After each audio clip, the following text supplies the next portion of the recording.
सूरज नूं थालियां नाल लुकोया नहीं जा सकदा। जिहड़ी सच दी गल है वो किसी न किसी रूप विच आउंदी रहेगी। जदों भी कदे किसी जगह ते भी लोड़ पवे तां सिख तन मन धन नाल अपनी सेवा करदा है। जदों कोई जरवाना अपने मुतसबी अपने हंकार दीयां गल्लां करे ते उहदे हंकार नूं तोड़न वास्ते सिख अपनी जवानी लेके भी हाजिर हो जाता है। जिन्हां ने अपनी बीती कल ते अज नहीं संभाली वो आउण वाली कल नूं कदे सिरज नहीं सकते। असीं इत्थों ही भुलेखा खादा है जदों कदे चेहरे नहीं पहचान पाए। जिहड़े हाकम अज भी भावें साडिਆਂ दे रूप विच ही आए होण, अज सानूं चेहरे पहचान के सच की गल करनी चाहिए। जे गुरबाणी नूं मत्था टेकने हैं ते अज भी असीं आस रखने हैं अज दा हरनाकश भी दुष्ट हर मारिया प्रहलाद तराया, कल इन्हां ਸਿੰਘਾਂ ਦੀ कदे जय जयकार होएगी।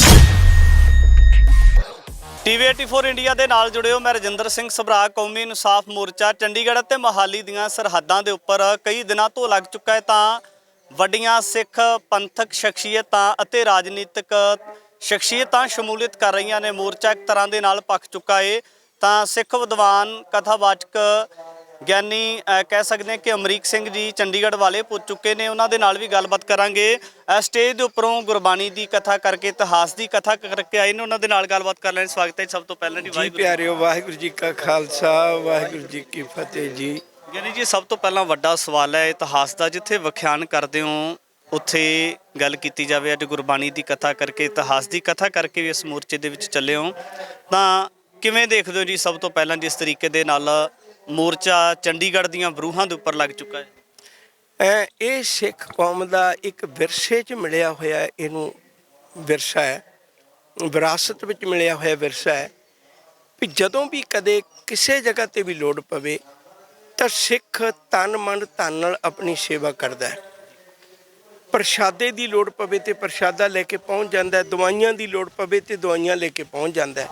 ਜਦੋਂ ਕੋਈ ਜਰਵਾਣਾ ਆਪਣੇ ਮੁਤਸਬੀ ਆਪਣੇ ਹੰਕਾਰ ਦੀਆਂ ਗੱਲਾਂ ਕਰੇ ਤੇ ਉਹਦੇ ਹੰਕਾਰ ਨੂੰ ਤੋੜਨ ਵਾਸਤੇ ਸਿੱਖ ਆਪਣੀ ਜਵਾਨੀ ਲੈ ਕੇ ਵੀ ਹਾਜ਼ਰ ਹੋ ਜਾਂਦਾ ਹੈ। ਉਹਦੇ ਹਨੇਰੇ ਨੂੰ ਦੂਰ ਕਰਨ ਵਾਸਤੇ ਇਸੇ ਤਰ੍ਹਾਂ ਪਿਛਲੇਰੇ ਸਮੇਂ ਤੋਂ ਕੁਝ ਯੋਧੇ ਸਿੱਖ ਕੌਮ ਦੇ ਜਿਨ੍ਹਾਂ ਨੇ ਆਪਣੇ ਹੱਡੀ ਦਰਦ ਹੰਢਾਇਆ ਸੀ ਤੇ ਉਹਨਾਂ ਨੇ ਸੱਚ ਦੀ ਆਵਾਜ਼ ਬੁਲੰਦ ਕੀਤੀ, ਪਰ ਕੂੜ ਦੇ ਵਣਜਾਰਿਆਂ ਨੂੰ ਚੰਗੀ ਨਾ ਲੱਗੀ, ਉਹਨਾਂ ਜੇਲ੍ਹਾਂ ਪਿੱਛੇ ਬੰਦ ਕਰ ਦਿੱਤਾ। ਇਹ ਗੱਲ ਹਮੇਸ਼ਾ ਚੇਤੇ ਰੱਖਣ ਵਾਲੀ ਹੈ ਭਈ ਸੂਰਜ ਨੂੰ ਥਾਲੀਆਂ ਨਾਲ ਲੁਕੋਇਆ ਨਹੀਂ ਜਾ ਸਕਦਾ। ਜਿਹੜੀ ਸੱਚ ਦੀ ਗੱਲ ਹੈ ਉਹ ਕਿਸੇ ਨਾ ਕਿਸੇ ਰੂਪ ਵਿੱਚ ਆਉਂਦੀ ਰਹੇਗੀ ਤੇ ਆਦ ਕਾਲ ਤੋਂ ਲੈ ਕੇ ਅੱਜ ਤੱਕ ਜਦੋਂ ਵੀ ਕਦੇ ਪ੍ਰਹਿਲਾਦ ਦੇ ਮੁਕਾਬਲੇ 'ਚ ਹਰਨਾਕਸ਼ ਦੇ ਮੁਕਾਬਲੇ 'ਚ ਇਹ ਝੂਠ ਤੇ ਸੱਚ ਟਕਰਾਏ ਨੇ ਤੇ ਜਿੱਤ ਹਮੇਸ਼ਾ ਸੱਚ ਦੀ ਉਹ ਹੁੰਦੀ ਆਈ ਹੈ। ਅਸੀਂ ਰੋਜ਼ ਪੜ੍ਹਦੇ ਹਾਂ ਹਰ ਜੁਗ ਜੁਗ ਭਗਤੋ ਪਾਇਆ ਪੈਜ ਰੱਖਦਾ ਆਇਆ ਰਾਮ ਰਾਜੇ, ਹਰਨਾਕਸ਼ ਦੁਸ਼ਟ ਹਰ ਮਾਰਿਆ ਪ੍ਰਹਿਲਾਦ ਤਰਾਇਆ। ਤੇ ਜੇ ਗੁਰਬਾਣੀ ਨੂੰ ਮੱਥਾ ਟੇਕਨੇ ਆ ਤੇ ਅੱਜ ਵੀ ਅਸੀਂ ਆਸ ਰੱਖਨੇ ਆ ਅੱਜ ਦਾ ਹਰਨਾਕਸ਼ ਵੀ ਦੁਸ਼ਟ ਹਰ ਮਾਰਿਆ ਪ੍ਰਹਿਲਾਦ ਤਰਾਇਆ, ਕੱਲ ਇਹਨਾਂ ਸਿੰਘਾਂ ਦੀ ਕਦੇ ਜੈ ਜੈਕਾਰ ਹੋਏਗੀ। ਯਾਨੀ ਜੀ ਇੱਕ ਹੋਰ ਵੱਡਾ ਸਵਾਲ ਹੈ ਜਿਸ ਤਰੀਕੇ ਦੇ ਨਾਲ ਜੇ ਆਪਾਂ ਮੋਰਚਿਆਂ ਦੀ ਗੱਲ ਕਰ ਲਈਏ ਤਾਂ ਕੁਝ ਸਾਲਾਂ ਦੇ ਵਿੱਚ ਅਜਿਹੇ ਮੋਰਚੇ ਲੱਗੇ ਨੇ ਜਿਹੜੇ ਕਿਤੇ ਨਾ ਕਿਤੇ ਨੌਜਵਾਨਾਂ ਦੀ ਉਮੀਦਾਂ ਤੇ ਖਰੇ ਨਹੀਂ ਉਤਰ ਸਕੇ। ਇਹਦੇ ਜਿਹੜਾ ਇਹ ਮੋਰਚਾ ਲੱਗ ਚੁੱਕਾ ਹੈ ਦੂਜੇ ਮੋਰਚਿਆਂ ਦੇ ਨਾਲੋਂ ਵੱਖਰੇਵਾਂ ਕਿਵੇਂ ਹੋਏਗਾ ਜੀ? ਦੇਖੋ, ਮੋਰਚਾ ਤਾਂ ਕੋਈ ਵੀ ਜਦੋਂ ਸ਼ੁਰੂਆਤ ਹੋਈ ਹੈ ਉਹ ਕਿਸੇ ਦਰਦ ਵਿੱਚੋਂ ਕਿਸੇ ਲੋੜ ਵਿੱਚੋਂ ਸ਼ੁਰੂਆਤ ਹੋਈ ਹੈ। ਇਹ ਸਾਡਾ ਇੱਕ ਦੁਖਾਂਤ ਹੈ। ਸਾਨੂੰ ਇਹ ਗੱਲ ਬੜੀ ਤਰ੍ਹਾਂ ਆਪਣੇ ਵਿਰਸੇ 'ਚੋਂ ਸਾਂਭ ਲੈਣੀ ਚਾਹੀਦੀ ਹੈ। ਜਦੋਂ ਕੌਮ ਦੇ ਵਿੱਚ ਦੋ ਜਥੇ ਵੀ ਬਣੇ ਸਨ ਮਿਸਲਾਂ ਦੇ ਪਹਿਲਾਂ, ਤਾਂ ਉਦੋਂ ਬੁੱਢਾ ਦਲ ਤੇ ਤਰਨਾ ਦਲ ਬਣੇ ਸਨ। ਤਰਨਾ ਦਲ ਦਾ ਅਰਥ ਹੁੰਦਾ ਨੌਜਵਾਨ, ਬੁੱਢਾ ਦਲ ਦਾ ਅਰਥ ਹੁੰਦਾ ਬਜ਼ੁਰਗ। ਉਦੋਂ ਇਕੱਠੇ ਹੋ ਕੇ ਕੌਮ ਦੀ ਸਾਰੀ ਅਗਵਾਈ ਕੀਤੀ ਤੇ ਅੱਜ ਵੀ ਸਾਨੂੰ ਤਰਨਾ ਦਲ ਤੇ ਬੁੱਢਾ ਦਲ ਤੋਂ ਅਗਵਾਈ ਲੈਣੀ ਚਾਹੀਦੀ ਹੈ। ਜਵਾਨੀ ਕੋਲ ਜੋਸ਼ ਹੈ, ਉਹ ਜੋਸ਼ ਨੇ ਕੰਮ ਆਉਣਾ ਹੈ। ਬੁਢਾਪੇ ਕੋਲ ਹੋਸ਼ ਹੈ, ਉਹ ਹੋਸ਼ ਨੇ ਰਾਹ ਦੱਸਣਾ ਹੈ। ਤੁਰਨਾ ਜਵਾਨੀ ਨੇ ਹੈ, ਬੁਢਾਪੇ ਨੇ ਰਾਹ ਦੱਸਣਾ ਹੈ। ਜਿਨ੍ਹਾਂ ਨੇ ਆਪਣੀ ਬੀਤੀ ਕੱਲ ਤੇ ਅੱਜ ਨਹੀਂ ਸੰਭਾਲੀ ਉਹ ਆਉਣ ਵਾਲੀ ਕੱਲ ਨੂੰ ਕਦੇ ਸਿਰਜ ਨਹੀਂ ਸਕਦੇ। ਇਸ ਲਈ ਸਾਨੂੰ ਇਹ ਵਖਰੇਵੇਂ ਦੂਰ ਕਰਕੇ ਕਿਤੇ ਹੋ ਸਕਦਾ ਬਜ਼ੁਰਗ ਵੀ ਆਪਣੀ ਗੱਲ ਨੂੰ ਮਨਵਾਉਣ ਦੇ ਲਈ ਜਿੱਦੀ ਹੋਣ, ਹੋ ਸਕਦਾ ਹੈ ਕਿਸੇ ਜਗ੍ਹਾ ਤੇ ਨੌਜਵਾਨ ਵਧੀਆ ਗੱਲ ਕਰਦੇ ਹੋਣ, ਹੋ ਸਕਦਾ ਹੈ ਕਿਸੇ ਜਗ੍ਹਾ ਤੇ ਨੌਜਵਾਨ ਬਿਨਾਂ ਤਜਰਬੇ ਤੋਂ ਗੱਲ ਕਰਦੇ ਹੋਣ ਤੇ ਉਹਨਾਂ ਨੂੰ ਬਜ਼ੁਰਗੀ ਤੋਂ ਤਜਰਬਾ ਲੈਣਾ ਚਾਹੀਦਾ। ਮੈਂ ਫਿਰ ਦੁਹਰਾਵਾਂ, ਅੱਜ ਫਿਰ ਕੌਮ ਨੂੰ ਲੋੜ ਹੈ ਤਰਨਾ ਦਲ ਤੇ ਬੁੱਢਾ ਦਲ ਇਕੱਠਾ ਹੋ ਕੇ ਤੁਰੀਏ। ਜਿਸ ਤਰੀਕੇ ਦੇ ਨਾਲ ਜੇ ਆਪਾਂ ਪ੍ਰਸ਼ਾਸਨ ਦੇ ਰਵੱਈਏ ਨੂੰ ਜਾਂ ਸਰਕਾਰ ਦੇ ਰਵੱਈਏ ਨੂੰ ਦੇਖੀਏ ਤਾਂ ਉਹਨਾਂ ਆਗੂਆਂ ਦੇ ਉੱਪਰ ਪਰਚੇ ਪਾਏ ਜਾ ਰਹੇ ਨੇ ਜਿਹੜੇ ਆਗੂ ਇਸ ਜਿਹੜਾ ਤਕਰਾਰ ਹੁੰਦਾ ਤਕਰਾਰ ਦੇ ਵਿੱਚ ਮੌਜੂਦ ਵੀ ਨਹੀਂ ਹੁੰਦੇ। ਕਿਤੇ ਨਾ ਕਿਤੇ ਲੱਗਦਾ ਨਹੀਂ ਕਿ ਜਿਹੜੇ ਆਗੂ ਮੋਰਚੇ ਦੀ ਅਗਵਾਈ ਕਰ ਰਹੇ ਆ ਕਿਤੇ ਨਾ ਕਿਤੇ ਉਹਨਾਂ ਨੂੰ ਖੰਡਾਉਣ ਦੇ ਯਤਨ ਕੀਤੇ ਜਾ ਰਹੇ। ਇਹ ਤਾਂ ਦੇਖੋ ਉਹਨਾਂ ਦਾ ਰਾਜਨੀਤੀ ਦਾ ਇੱਕ ਅਸੂਲ ਹੈ, ਸ਼ਾਮ ਦਮ ਦੰਡ। ਉਹਨਾਂ ਨੇ ਤਾਂ ਆਪਣੇ ਪੱਖ ਵਰਤਣੇ ਹੀ ਹੈ, ਪਰ ਸਾਨੂੰ ਆਪਣੀਆਂ ਮਜ਼ਬੂਤੀਆਂ ਇੰਨੀਆਂ ਜ਼ਿਆਦਾ ਗਲਵੱਕੜੀਆਂ ਪਾ ਲੈਣੀਆਂ ਚਾਹੀਦੀਆਂ ਦੂਜੇ ਬੰਦਾ ਐਂਟਰ ਨਾ ਕਰ ਸਕੇ, ਬਲਕਿ ਸਿੱਖੀ ਦੀ ਜਿਹੜੀ ਆਵਾਜ਼ ਹੈ ਉਹ ਦੂਰ ਦੁਨੀਆ ਤੱਕ ਸੱਚ ਦੀ ਗੱਲ ਜਾਵੇ। ਸਾਨੂੰ ਸਮਝਣ ਦੀ ਲੋੜ ਹੈ। ਅਸੀਂ ਇੱਥੋਂ ਹੀ ਭੁਲੇਖਾ ਖਾਧਾ ਜਦੋਂ ਕਦੇ ਚਿਹਰੇ ਨਹੀਂ ਪਹਿਚਾਣ ਪਾਏ।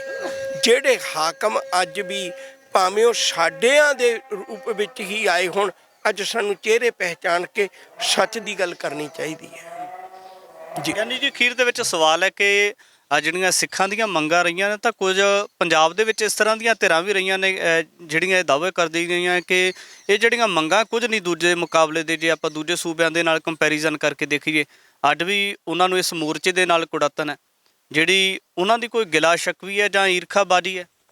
ਇਹ ਗੱਲ ਸਪਸ਼ਟ ਹੈ ਵੀ ਪਹਿਲੇ ਦਿਨ ਤੋਂ ਲੈ ਕੇ ਅੱਜ ਤੱਕ ਇੱਕ ਧਿਰ ਸਾਡੇ ਵਿੱਚੋਂ ਹੀ ਹਾਕਮ ਦੀ ਵਫਾਦਾਰ ਰਹੀ ਹੈ। ਉਹ ਭਾਵੇਂ ਗੋਰੇ ਵੀ ਸਨ, ਜਿਨ੍ਹਾਂ ਨੂੰ ਉਸ ਵੇਲੇ ਗੋਰਿਆਂ ਨੇ ਵੀ ਬਹੁਤ ਵੱਡੇ ਅਹੁਦੇ ਦਿੱਤੇ, ਉਹ ਉਹੀ ਲੋਕ ਸਨ ਜਿਹੜੇ ਸਾਡੇ ਆਪਣਿਆਂ ਦਾ ਖੂਨ ਪੀਣ ਵਾਲੇ ਤੇ ਗੋਰਿਆਂ ਦੇ ਵਫਾਦਾਰ ਸਨ। ਅੱਜ ਵੀ ਸਾਡੀ ਕੌਮ 'ਚ ਕੁਝ ਐਸੇ ਲੋਕ ਹੋ ਸਕਦੇ ਜਿਹੜੇ ਹਾਕਮਾਂ ਦੀ ਚਾਕਰੀ ਕਰਦੇ ਆ ਪਰ ਗੁਰੂ ਦਾ ਪੱਲਾ ਛੱਡਣ ਲਈ ਤਿਆਰ ਹੈ। ਸਾਨੂੰ ਮੈਂ ਵਾਰ-ਵਾਰ ਬੇਨਤੀ ਕਰਾਂਗਾ ਅੱਜ ਚਿਹਰਾ ਪਛਾਣਨ ਦੀ ਲੋੜ ਹੈ। ਜਿਹੜੇ ਲੋਕ ਇਹੋ ਜਿਹੇ ਹੈ ਹਾਕਮਾਂ ਦੀ ਖੁਸ਼ਾਮਦ ਕਰਕੇ ਸੱਚ ਦੀ ਗੱਲ ਤੋਂ ਪੈਰ ਖਿਸਕਾ ਰਹੇ ਆ, ਸਾਨੂੰ ਸਮਝਣਾ ਚਾਹੀਦਾ ਆਉਣ ਵਾਲਾ ਸਮਾਂ ਤੁਸੀਂ ਹੀ ਉਹਨਾਂ ਨੂੰ ਕੁਰਸੀਆਂ 'ਤੇ ਬਿਠਾਉਣਾ ਹੈ। ਤੇ ਜੇ ਤੁਸੀਂ ਅੱਜ ਆਪਣੀ ਤਾਕਤ ਨੂੰ ਵਰਤ ਲਵੋ, ਮਤਦਾਨ ਨੂੰ ਤਾਂ ਕਹਿੰਦੇ ਵੋਟ ਨਹੀਂ ਕਹਿੰਦੇ, ਮਤਦਾਨ ਕਹਿੰਦੇ ਆ, ਉਦੋਂ ਆਪਣੀ ਅਕਲ ਨੂੰ ਵਰਤੋ। ਮੈਨੂੰ ਗੁਰੂ ਅਕਲ ਕਿਹੋ ਜਿਹੀ ਦਿੰਦਾ, ਮੈਂ ਕਿਹੋ ਜਿਹਾ ਆਪਣਾ ਲੀਡਰ ਚੁਣਾ। ਜਿਹੜੇ ਗੁਰੂਆਂ ਨੇ ਲੀਡਰ ਚੁਣ ਕੇ ਸਾਨੂੰ ਦੱਸੇ ਸਨ ਉਹਦੇ ਮੁਤਾਬਕ ਲੀਡਰ ਚੁਣਾਂਗੇ ਤੇ ਫਿਰ ਬੰਦਾ ਬਹਾਦਰ ਹੋਏਗਾ, ਫਿਰ ਕੋਈ ਗਦਾਰ ਨਹੀਂ ਹੋਏਗਾ। ਮੋਰਚੇ ਦੇ ਵਿੱਚ ਪੁੱਜੇ ਗਿਆਨੀ ਅਮਰੀਕ ਸਿੰਘ ਜੀ ਚੰਡੀਗੜ੍ਹ ਦੇ ਨਾਲ ਗੱਲਬਾਤ ਕੀਤੀ ਹੈ। ਭਵਿੱਖ ਦੇ ਵਿੱਚ ਵੀ ਇਸ ਤਰ੍ਹਾਂ ਦੀਆਂ ਤਮਾਮ ਸ਼ਖਸੀਅਤਾਂ ਦੇ ਨਾਲ ਗੱਲਬਾਤ ਲੈ ਕੇ ਹਾਜ਼ਰ ਹੋਵਾਂਗੇ। ਧੰਨਵਾਦ। ਵਾਹਿਗੁਰੂ ਜੀ ਕਾ ਖਾਲਸਾ, ਵਾਹਿਗੁਰੂ ਜੀ ਕੀ ਫਤਿਹ।